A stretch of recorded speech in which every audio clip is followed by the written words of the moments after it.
Well, anyway, my name's David Wicks, and I'm presenting with John, who is an architect up in Cincinnati, and we're part of the Recreation Basin team.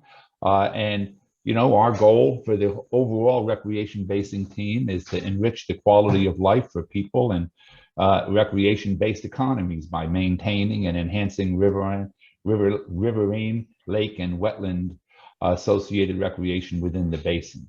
And, we want to just say right up front that our work really dovetails with all the other five working groups of ORBA. We have a whole variety of activities that we are working on. You just heard one of them just previous, this whole digital guides for rivers. But this presentation is going to focus on the federal and state lock houses. And so, the piece that was written into the plan for ORBA, the Ohio River Basin Plan, basically asks us to work with the Army Corps to identify their old lock houses. And just as a little history lesson, the Ohio River has been managed and is the most managed river in the world.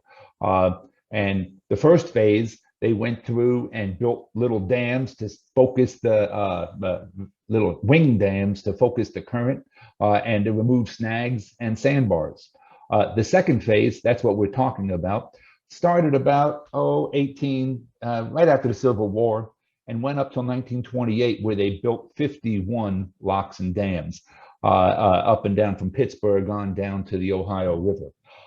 Their third phase was flood control, and that's when they went out and dammed up a lot of rivers to control the flood, and they built over 70 flood control facilities. And then the fourth phase was the modernization. And that modernization ended up with 19 dams from Pittsburgh on down to Cairo. And those dams took out the need for those 51, and they replaced them. And so John developed this map, which he's going to share a little bit more. But this is where all the locks and dams, and they had a thing called a wicket dam, and it really came from France, where they built a 4-foot wide piece of wood hinged at the bottom of the river, and they would actually manually lift those things up. And they had a pump house and a lock system and places to live.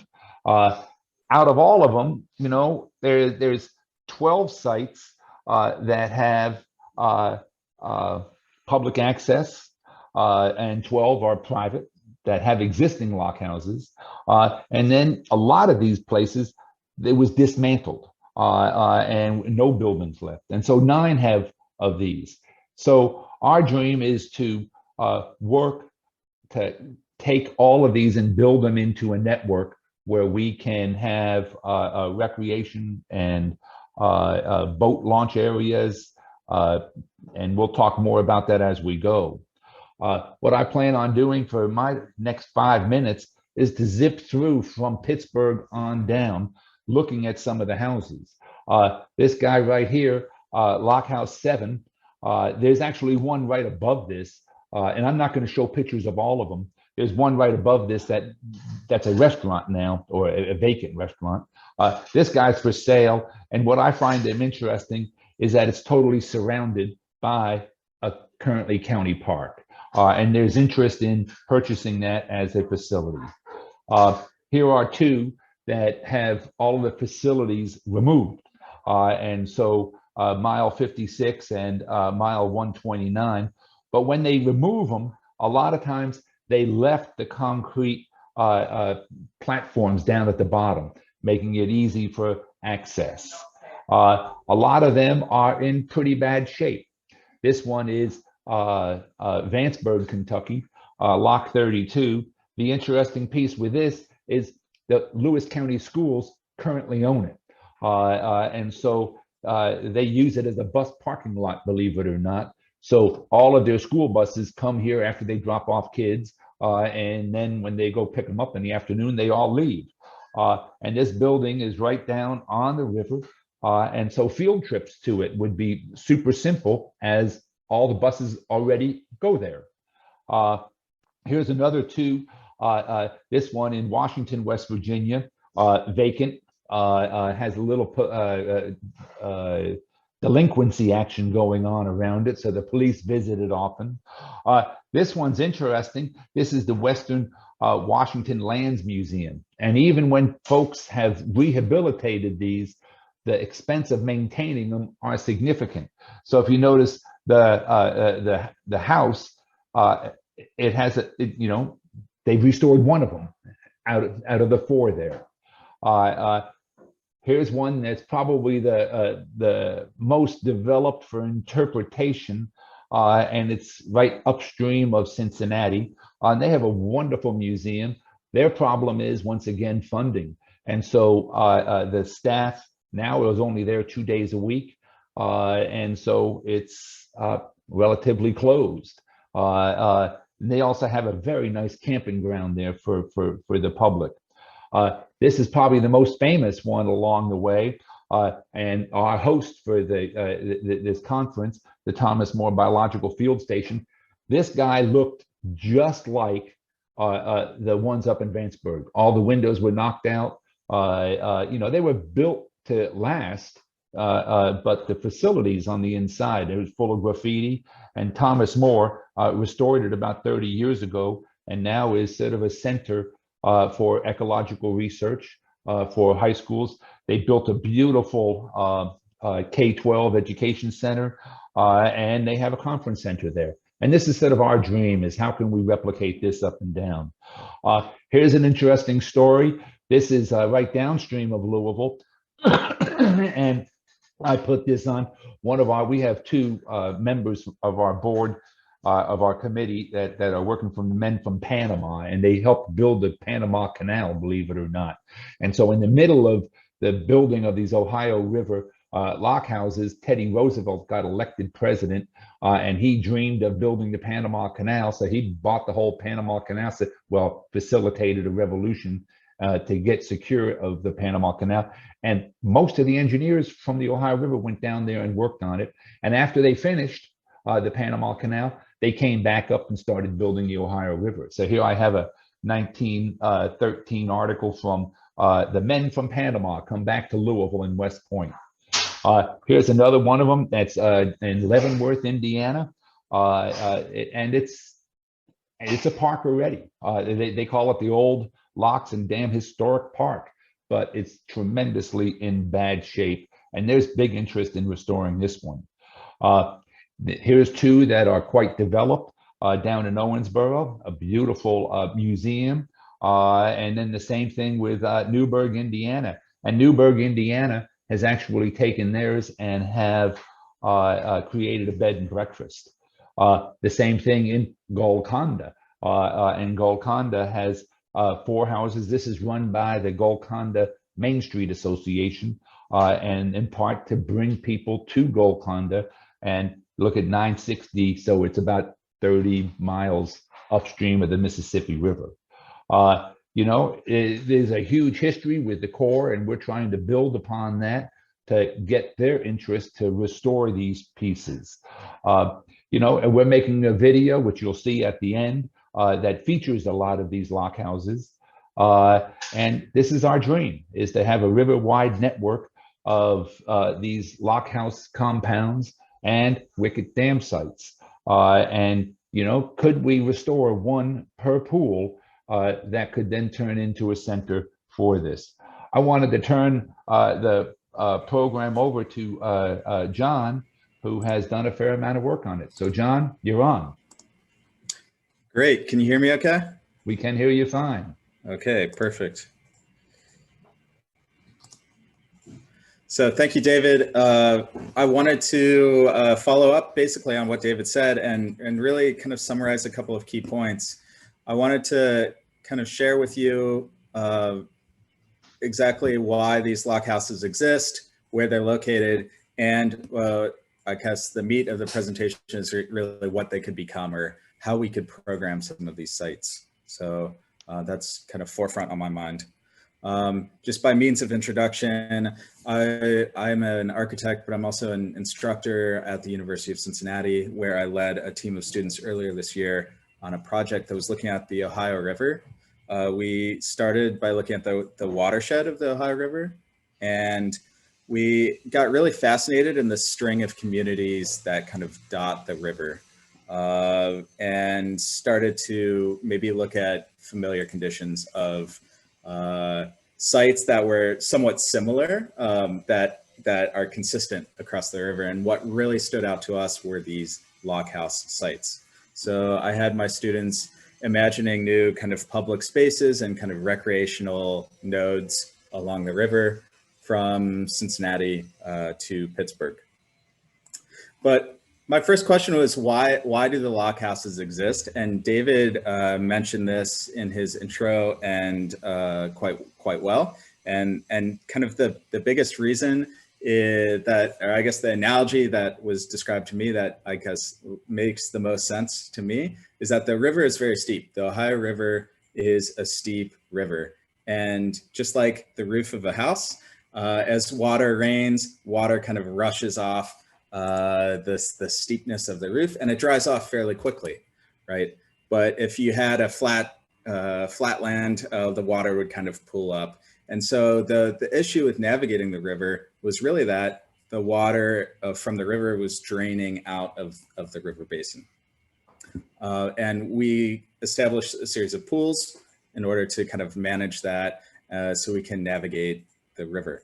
And so, as David was describing, there's kind of these multi-step process to get where we are today, which is like a modernized lock and dam system.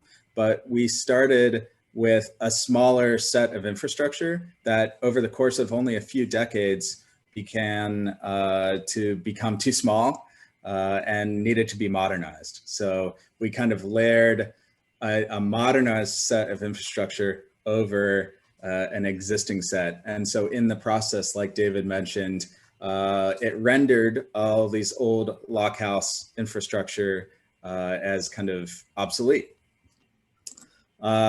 He also shared a lot of photos with you of lock house sites, and they just range, these old lock and dam sites range from completely reprogrammed and repurposed facilities to vacant facilities.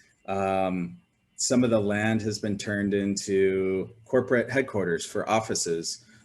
Some of it has been turned into parkland or other recreational land. Some of it has been repurposed by other kind of industrial activity even. So some of the sites, the location obviously is still there, but the sites remain inaccessible.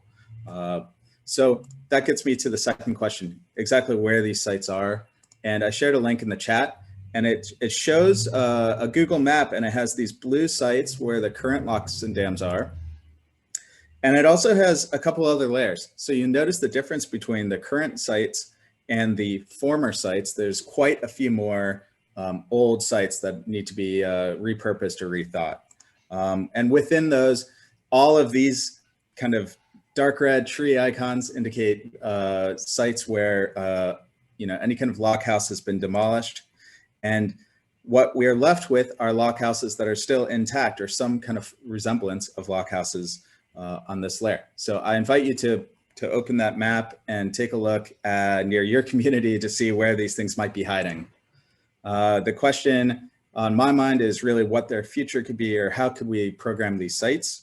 And what I really see as the solution are a few different layers to the sites. I think their future could be recreational, like they could serve as new access points for the river. And we talk a lot about gap analysis and looking at maybe sites where we need more access to the river. We need a spot to launch a boat, or we need more facilities like a community, let's say a community resource where we could rent kayak gear, for instance. I think they could also have a scientific future. I think these sites, the opportunity of these sites is that there's about every 15 miles, there's one of these sites. So they could be data collectors for water health monitoring. Again, because of there's so many of these sites, we could also imagine that they could serve some kind of ecological purpose, right? There could be a system in place that maybe helps our scientists, maybe has something to do with water filtration, or maybe the sites are native wildlife habitats. Lastly, I think there's a real opportunity to introduce a kind of a cultural aspect to the river. We have so many festivals along the Ohio River, and I imagine that these kind of underutilized sites right along the river could be new civic centers for celebrating different communities, right? So Lock House 7 might be very different culturally than Lock House 35.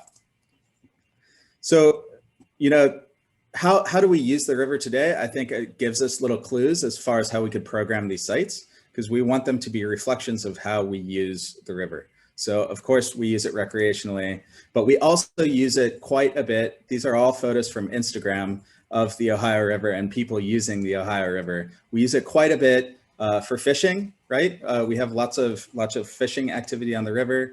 We'll go to the river to look, just to be down there, maybe to get away, to go to a different landscape, to look at the water. We bring our pets down there. We use the river for photo opportunities, right? The river can be a backdrop for photographs. We play games along the river. We bike, we move along the river on the river front. We have public art projects along the river. We picnic, we boat, we celebrate life events along the river. We love to camp outdoors along the river. These are all enjoyable activities that we can do. We have different kind of crazy events that happen and pop up along the river. We can even live on the river. So the takeaway from this is that I think, I see these sites as development opportunities, but not isolated development opportunities. I see them as kind of a network, right? We have an opportunity to say like, hey, we have a grouping, a cluster of sites that might kind of share some commonality, some shared history behind them. So I do imagine like just zooming in very quickly and looking at Huntington, West Virginia, there's 3 sites here within 10 miles.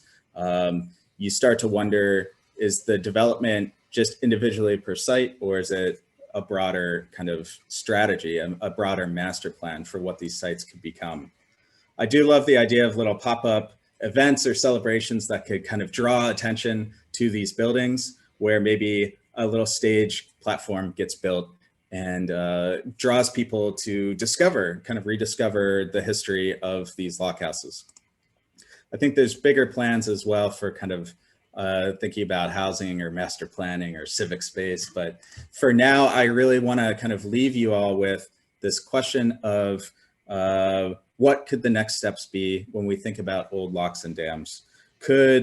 I really think the most important step is to survey some of these sites, to talk to the communities who kind of have taken ownership of these sites, either formally or informally, and to come up with some kind of needs assessment to say, we don't have that many resources, but where could they most be applied or most efficiently be applied to?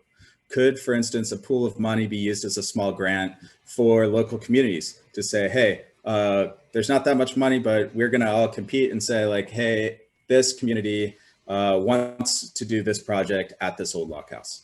Maybe that's an interesting idea. We absolutely invite your ideas and your kind of participation in kind of this idea of ideating or brainstorming like what these sites could be.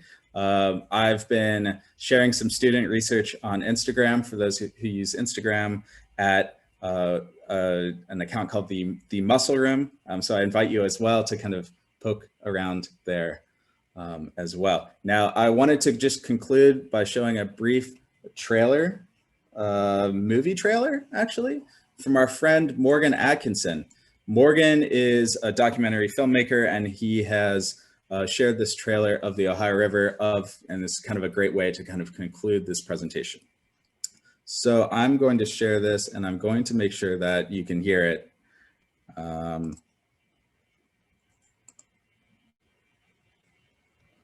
you guys hearing any audio from this? No sound. You have to go back to sharing the screen. think you have to close out. Okay. Will do. I apologize. That's okay. It's back to the original sharing a screen. While he's doing this, we want to be clear that we focused on the Ohio River. You look at the Kentucky or the Muskegum or a variety of other pieces. Tennessee River has old blockhouses, these vacant blockhouses. And so how we think about celebrating the history of the Corps. As we heard our Colonel Peoples say, the bottom line is the Corps has been on this for a long time. So go ahead.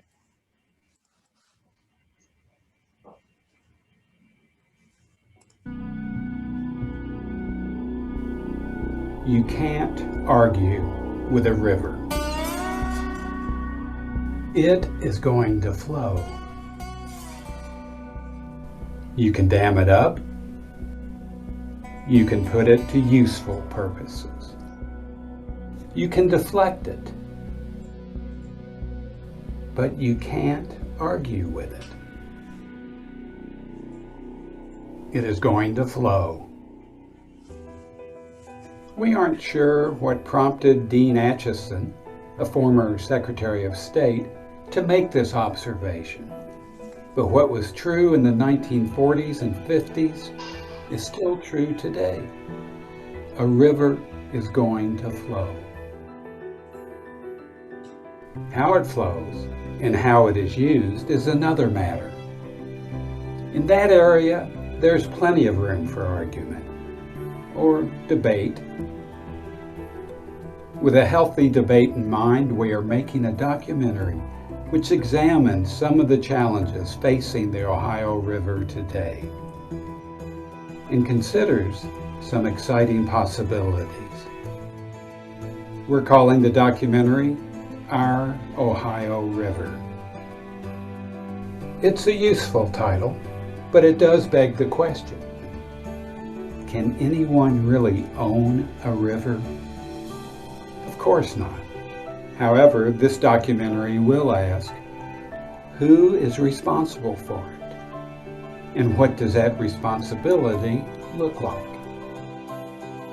Spending time on the Ohio River, it doesn't take long to come across structures that not only evoke its past, but also reveal so much about its present condition. These buildings are called blockhouses, and in so many ways they epitomize how we have responded to the Ohio River since the 19th century. The lockhouses were once an integral part of a network of locks and dams that transformed the Ohio. Today, these old locks and dams have been replaced with modern dams, but many of the lockhouses remain in some shape or form. Some have been put to good use. Others have been demolished or are deteriorating. Our premise for this documentary is that these lockhouses provide a lens through which to consider the Ohio River, its history, and what could happen in the future. A part of that future could be a network of these lockhouses once again bringing life and vitality along the entire length of the Ohio. Some can be as developed as what has been done by Thomas More University. Others could simply serve as a means to provide more public access to our river, while others could make superb camping sites. The possibilities are limited only by our will and creativity. As we look to the future, you'll see there are difficult issues and no easy answers. The goal with this documentary is to present a sense of what has happened along our Ohio River and what could happen. Then it's up to us, all of us. Our Ohio River, a story of yesterday, today, and what might be.